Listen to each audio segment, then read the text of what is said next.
You see all that brown stuff in the back? Those are babies waiting to be hatched. Like, and if you watch long enough, you will see a bee get, like, they will chew their way out and they come out. So yeah, well, I'm going to start. And guys, we're here today with Arthur. Thank you so much. It's the first time meeting in person. We've met over email. And tell us about because we're here at Lilburn Farmers Market right now. And you have a very particular, very specific booth here. And it's not just, I want you to tell it. So we got into bees because they're good for the environment. We were kind of, let's put some pollinators out there. We started with two hives in our backyard. And then the Lilburn Community Garden asked if we would put some bees there to help their garden. So we did that, and they just keep growing. And we supported them at the Lilburn days by doing up a few jars of our honey. But everybody does honey. Like this guy right there is a honey cell. This is a regular honey. And there's nothing wrong with it. It's just easy to do. It comes out of the hive, they put it in a bottle, and they sell it. Yeah. We discovered cream honey. Very popular, like our grandparents knew about it. It's popular in Europe. It's making a big comeback here. And essentially what they're doing is real honey will crystallize. And when it crystallizes, it's making a big sugar crystal. And you don't want to eat a sugar crystal. Yeah. It's just pretty. So we take those sugar crystals and we kind of process them down to like, if you run them between your fingers, you wouldn't even feel like nothing. Oh.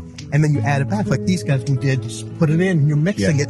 And the key is just very slow mixing over time. And then you don't ever want to heat honey over 140 degrees. And then really like 57. If you heat honey, it's bad. If you freeze honey, it's not bad. So we learned a lot about I would have thought it was the opposite, just to keep it loose. And you don't... store-bought honey has to be, the government, they want it to be pasteurized. So it's not really great for you because they have to do things to it to make it legal to sell. Right. There's so many little laws about honey, but there's not a lot of them. Like, people don't know. Like, tomorrow you could decide you want to become a beekeeper. And you could get equipment, and you could be a beekeeper, and you could harvest, and you could sell it at your house or a Facebook marketplace. Yeah. And there's people that do it. That's great. But we're safe certified, food safe certified. We're certified beekeepers from UGA. We belong to a couple of different organizations. We stay on top of for education. Yeah. And part of that is like giving back to the community. Yeah. And it's great when little kids come up and they're like telling you what they know from school. They know about bees. Right. So we bring in bees here, and there'll be bees being born here during the market. Yeah. They'll come out. That's amazing. And be hatched. So people will just come and sit there for half an hour. If they buy a jar, that's great. If they don't, it's okay. It's really about the community and educating people. And I think once you try it, you're welcome, to try some after whatever. It's such a different, like you tried the cinnamon, and not just a little quick cinnamon. Yeah. It's so different than regular honey. Yeah, definitely. So, hey, how are you? So we just we enjoy showing something different. It's, and we get people that will come back and they'll be like, oh, I got to buy 5 of them because I'm going to give them as gifts. Yeah. Or this is really great. And it's like a whole community of people you kind of recognize. Yeah. So we've kind of got into the website, woodbridgehoney.com, because we only do a few farmers markets. We're small. And people are like, well, you're not doing a farm, but can I get it? Can you ship it to me? And so we're doing that. So now you made it available. Yeah, right? We're trying. We got a couple of orders from people that know us. And, it's been a good experience. Hopefully we'll see more people that are interested in what we do. And there's just so many, in one beehive, there's 80,000 bees. Wow. And that's only a box that big. And this one, or how many would be? One frame. Okay, one frame. 10 of those. So it's like those big white boxes. Right. Okay. That's as many people, that's more than like Lilburn, Snellville, and Norcross combined. Wow. Population. Wow. So you start thinking, and it's all in the dark. They do everything, and they all have different jobs. And everyone, I always thought the queen's in charge. If the queen's not doing a good job, the worker bees get rid of her. They grow and they can produce another queen by what they feed a queen royal jelly, and they kind of say, well, hey, we need a new queen. Queen can lay 2,000 eggs a day. And it takes like 21 days for those eggs to come full. But you think about it, in 20 days, you've got 400,000 eggs. Yeah. Right? Or 40,000 eggs. They're going to hatch. So in the spring, the bees just will double. and that's where you get up to 80,000. And then over the winter they get lower. So then in the spring, in like March, when you open them up after the winter, there might only be 20,000 because a bee normally will live about 6 weeks. Overwintered bees can live a little longer. A queen can last 3, 4, 5 years. But the worker bees just work so hard every day. Do you know how many bees it takes to make 1 teaspoon of honey? 20,000. No, 12. Their whole life. Their whole life. They have to work their whole life, 12 bees together to make 1 teaspoon of honey. So it's incredible what they do and how they do it. And it's so organized. Like, they don't have foremen and construction people telling them what they know what to do and how to do it. Which is funny. I mean, we were actually just watching, we've seen it before, the bee movie, and just all the different positions, and they're like looking at what they got to do and stuff. So, and bees communicate. Like, if a bee goes out and finds a great supply of nectar or floral or whatever, they come back and they do a dance, and they might locate off of that steeple, and they say, you fly to that steeple, then you go so far to the right, and you go by the sun, and they know how to get back to where their hive is. And you could have 5 or 6 hives near each other, and they know which one to go into. Really? They smell of their particular queen, the pheromones. That's incredible. They drift every once in a while. Yeah. They'll get in, and bees, they don't care. If a bee wanders into another and becomes part of that community, it's probably okay. But there's the thing, bees will try to rob themselves. Like, if there's a weak colony, the bees will be like, we'll steal your honey. Oh, really? We'll get it for the winter. Wow. So they will do that. It's kind of not a good thing. So, everyone says you're a beekeeper. We're more like a bee helper. Okay. Is how we look at it. We try to watch them, make sure they're healthy, make sure they're getting enough food and water. Yeah. And they do their thing. That's incredible. But so what? Because I'm brand new to bees. Sure. Other than the movie, that's all. That's my only education. What is it about the environment that we have here in Gwinnett that actually helps, or do you find challenges in this? It's Georgia itself is one of the biggest states for beekeeping because of the mild winters. Okay. So people will bring their bees. There's a big industry of pollination, and people take tractor trailers and they're loaded with bees. Might be really? And they take them around and they rent the bees for a couple of weeks to a farmer. Wow. And they go to California to do almonds. They go to Washington and they do apples. And so they're going around making, I've heard they get like $500 a day per hive. So you think about it, how many days they go, and those guys make a lot of money. And so, but I think what's good about this area is the weather. Yeah. It's kind of, the climate's nice, but the bees control their temperature inside to about 92 degrees. It could be 30 degrees outside. The bees keep it at 92. They cluster together, they find out ways, and when it's too hot, they bring in water, and they make like air conditioning with water.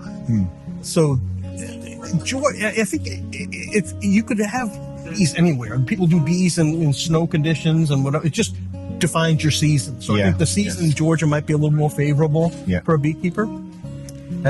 But there's 300 different kinds of honey that you could get. Wow. And there's even a honey called swamp honey. Swamp honey. I've just seen it on, and it's like, I thought it was a joke. I thought people were like, can't be, but it's in like Florida and maybe like part of the Everest, but it's green. Okay. It's like sludge, and people say it's good. I'm not going to try it. Not me. That's crazy. I don't think I've ever heard of swamp honey. Yeah, it is a thing. And so, how much honey are you getting from just your one full case? Well, generally, you want to leave honey for the winter for them. You could take about 60 pounds of honey. Okay. And if the hive is stronger, you get more. But 60 pounds is a pretty good amount of honey to get out of one hive. So if you have 10, 15 hives, you're going to get like 900 pounds of honey. You're going to process it, and you're going to put it in jars. So I think I like to say 60. So this all from fresh out of your hives and your stuff. That's beautiful. So it's like, it's not farm to table, it's hive to jar, right? Right. It makes it it's a little more complicated because you can't be like, oh, I'm just going to go get some honey today and I'll bring it for next week. If I'm out for maybe a couple weeks because we got to, it's time. Right. You got to let things cure, let things kind of just take their course of action. And so you're more of a natural process and not. It is. But there are, people have figured out ways, and they do machines, and they're like these huge machines that computer programmed, and they'll stir for a little while and do this. And I'm like, what? It's not hands-on. You're not really doing anything. So, but I guess if you're big and you want to do a million jars of honey, maybe that's the way to do it. Yeah. Our goal, we're small. We'd like to get a little bit bigger. The hard part is as you have more bees, it's just a lot of them. You got to go in and check them. You got to in the beginning, you got to feed them in the spring and in the fall. In the fall, you want to feed them so they get enough resources to survive the winter, and in the spring, so they'll repopulate and get bigger. But it's not like some people are like, someone just told me just go once a month and just look at them. And I'm like, well, you could do that. So let me ask you now. You have, which one's this one? This one is the regular cream. This is just unflavored. Oh, okay, regular. There's cinnamon, and we got our cinnamon out of California. For some reason, it's like it's imported from, I forget where, but we tested it, and you can't get a Walmart cinnamon, and it's not for sure. good. So we do orange, which we stick. When we first did it, we would just do an orange zest, and that was really hard. Then we tried just dehydrating an entire orange. Okay. Everything, so there's no waste.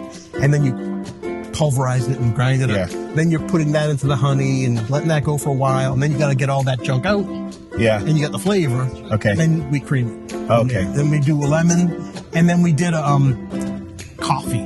Oh, that's right. Yeah. That's right. Coffee drinkers, and they're like, "You do coffee, honey?" And I'm like, "Okay, I'll try it." So which is the one that's most popular when people come and say, what are they looking for? It's the most popular. Okay. I love orange and lemon myself. Okay. But it's hard because they taste good, and you can sit there and be like, "Oh, I'll just try this one," and it's pretty amazing. Like, I mean, it just, if you want to taste one of them, just Sure, yeah. I would like to try the coffee one, actually. And see, like, I don't drink coffee, but when you're making it, the smell of it is just like, it's incredible.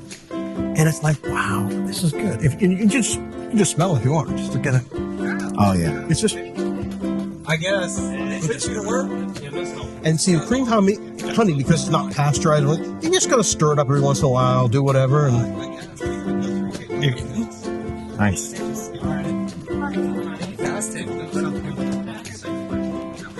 That's good. I mean, take 2 different blends of coffee, because we don't know anything about coffee, and we I taste the coffee. Yeah, it's there. It's fun. So it's fun. Like, I want to do a Georgia peach honey. Oh, nice. That'd be nice. I missed it in the peach season, getting really good peaches. Yeah. So my goal this year is to get some peaches and I can dehydrate. Yeah. Have time. But right now the bees are so active, you can't mess around with new ideas. You got to be with what you got. Yeah. It's like, I've got to work the bees through maybe July or August. Yeah. Then think of, okay, do we have to repair anything? Do we got to make sure they're ready for the winter? And then once the winter comes, you got to experiment with different flavors and things like that. Yeah. Let me ask you one more question, and then you can show us what's happening here. What is a question that you wish you'd get asked more that maybe people don't ask, and I think we should know? Like, because it's not just honey. There's bees. There's a whole process behind it. Like, that's a great question, and I honestly don't know because we get asked so many questions. Okay. I think the one question is, like, how can I help bees myself? Okay. And that can be just not using pesticides, just being aware of what they do, not splashing them, swatting them, or something like that. So probably just being aware. Say, how do I just become a good neighbor or an ally of the bees? That'd probably be because the common thing is, like, I know for us, we do get tempted when we see a bee. It's like, want to kill it or we want to get it away from us, and it's like, well, see, a honeybee won't sting you. They don't really care about you. Okay. But you don't know the difference. Right. So that's why I tell the kids, if you see something that looks like a bee, just go the other way. Because you don't know. It's like a dog. You don't know if the dog's friendly or whatever. Right. So a honeybee will crawl there. But if you did something, you shocked them, you give them a little vibration, they're like, oh, you're trying to take my honey, or you're trying to do something I don't want you to do. Then they'll sting you. Okay. They die when they sting you, so they don't really want to sting you. And when they sting you, I've seen up close videos, the stinger is still alive. It's still pumping the venom. Oh, really? So you looked at a real slow motion video of the stinger. That's why they say, get that stinger out of you. So it stays and it's still pumping more into you. Wow. So it's not just the initial sting. It's kind of like, and then the other bees hear it Yeah. and smell it, and then that's how they're going to target you. Oh, really? If Okay. you kill the bee, they're like, you messed with my cousin or my sister, and we're gonna. Well, they're all related somehow, right? But they'll come out, they'll come out and they'll bonk you. Like if you're up close to them, they'll come up and they'll just bonk into you. Like they're kind of like, hey, we know you're here. Yeah. Get away, and it's just it's pretty amazing. They want to tell you that, hey, back off. Yeah. Right. And if you're not smart enough, then they'll sting you. Yeah. So Wow. Well, that's good to know. Yes, please. Yeah, sure. I'm gonna walk on the other side, and you can do it from whichever side yeah, we can probably fit better that way. you prefer. Personal. Oh. Yeah, we just cut through our neighbors here. That Like I was telling you. man, you take up all this space, Sarah. I know. I'm sorry. It's my sister-in-law. Hi. And I don't know that guy. Hey, you guys get back to work. I like the shirts. Yeah, thank you. Nice quality. So all the brown that you see there, those are unhatched eggs. So in the next 3 or 4 days, they're all going to turn into bees. Wow. And if you watch real close, like, so they've got some food in here, and the food is like the yellow part, but the top corner is where they keep their honey. So in the top left corner, there's a little bit of honey up there. I saw that this morning. And then I saw a few bees popping out, but you got to just kind of stare at them. They will make you wait forever. Really? And they kind of eat their way out, and they're born at like almost full size. So it's not like they're like children and they go straight to that. Yeah. And if you might want to, you can listen to the side here. There's air vents, and you'll hear I'll get the mic. inside of the. Sit on your tailgate. Let me get this mic on then. You have it. I faked your tailgate to go lower so you can sit on it. I was trying to find a way Or to you trying to get a microphone in there, but Oh, no.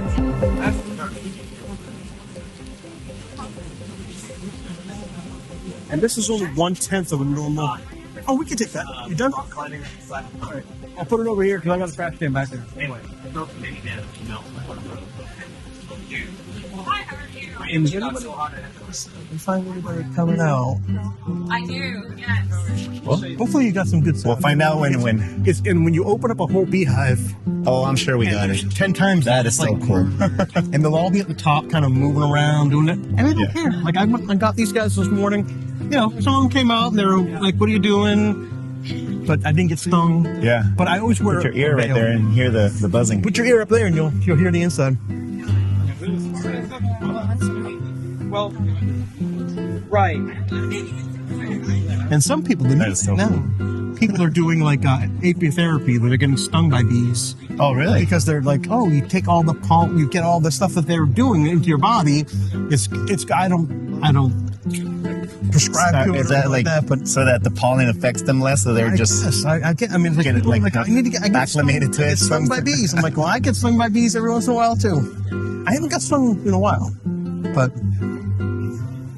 I wanted someone. All right, so to close it off, let us know. So it's woodbridgehoney.com. correct. And now you people can buy it online. Right? It's a minimum order is $30 just to cover, and we do free shipping. Okay. So we just kind of figured we'll eat some of it, but Yeah. I can't just ship one jar of honey because it doesn't make sense. Right. We've got 5 flavors out there. Our coffee costs a little bit more, but it's $16 on the website and $15 at the farmers market. We just do $1 less at the farmers market.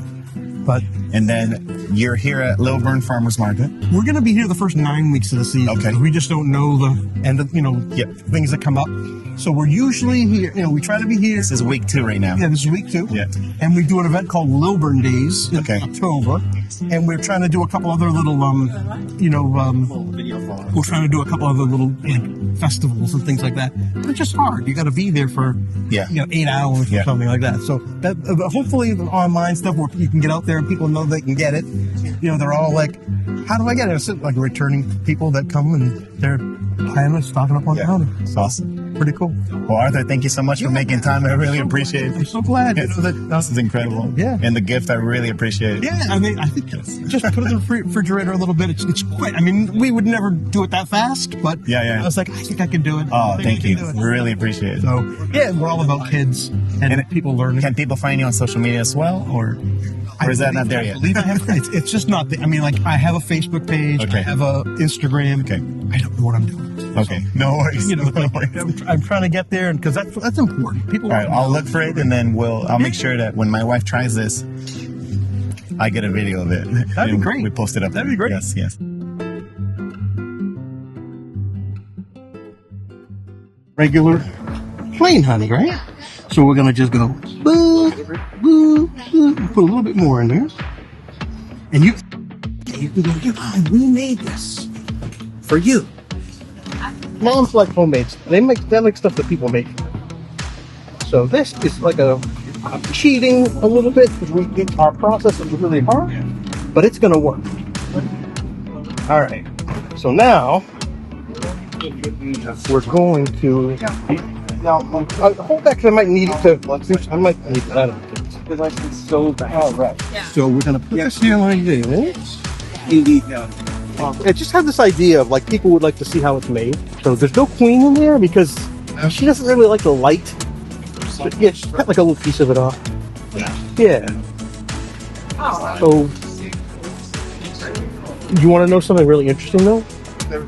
Bees are considered livestock. They're just like a cow, just like a chicken, a horse.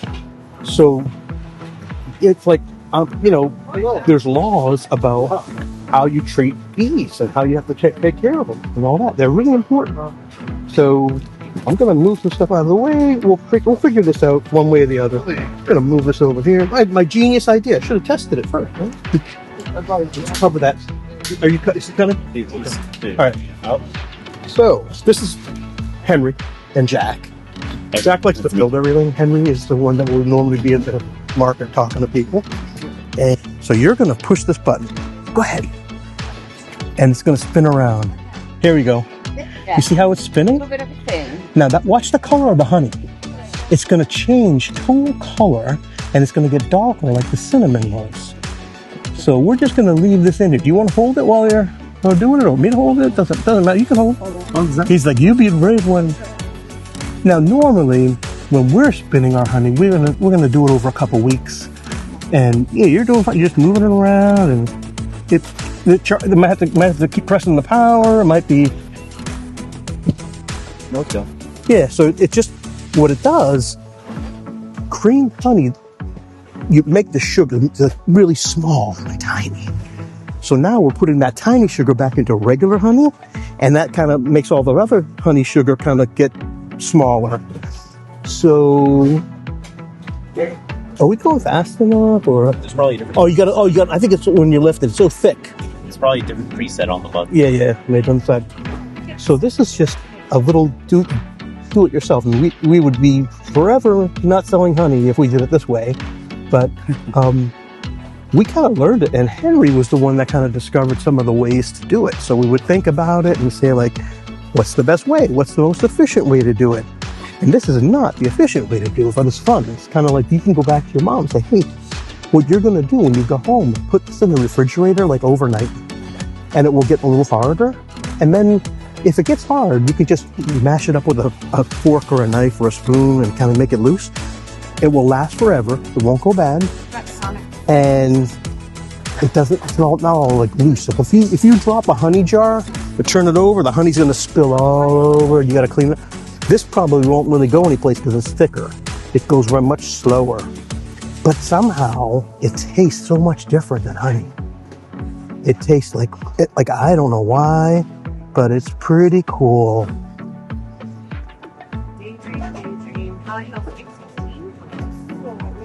Yep. Should be good. Yeah, I think it might be good. You look at the boss says, oh, I turned the speed up. Okay. So you have to hit it until it runs out of its speed. You do it. There you go. I'm only hired help. Yeah. Okay, let's put this in this plastic bag over here. Just so that's the challenge. Like I was Stole the first. Yeah. So you've made creamed honey. That's pretty cool. Let's put that in there. You want to taste it? You got to taste. Oh, look at the spoon. Let him make the spoon. Taste it. Do I just lick it off the thing? No, you would just use your finger. Pull it off with your finger. It'd be easier. You don't want to try it. You don't. Your mom's gonna love it. So good. And he's like, "You guys made it. That's good. We'll hire you. You know, when you get the work permit, we'll hire you guys. But we don't pay much. But we'll hire you." So see, it's still kind of loose right now. It can thicken up. Like it will when you put it in the refrigerator. It's supposed to be at 57 degrees, but it doesn't matter. So we didn't know what flavor you're going to pick. So that's for you guys to give to your mom. Thank you so much. That's cool.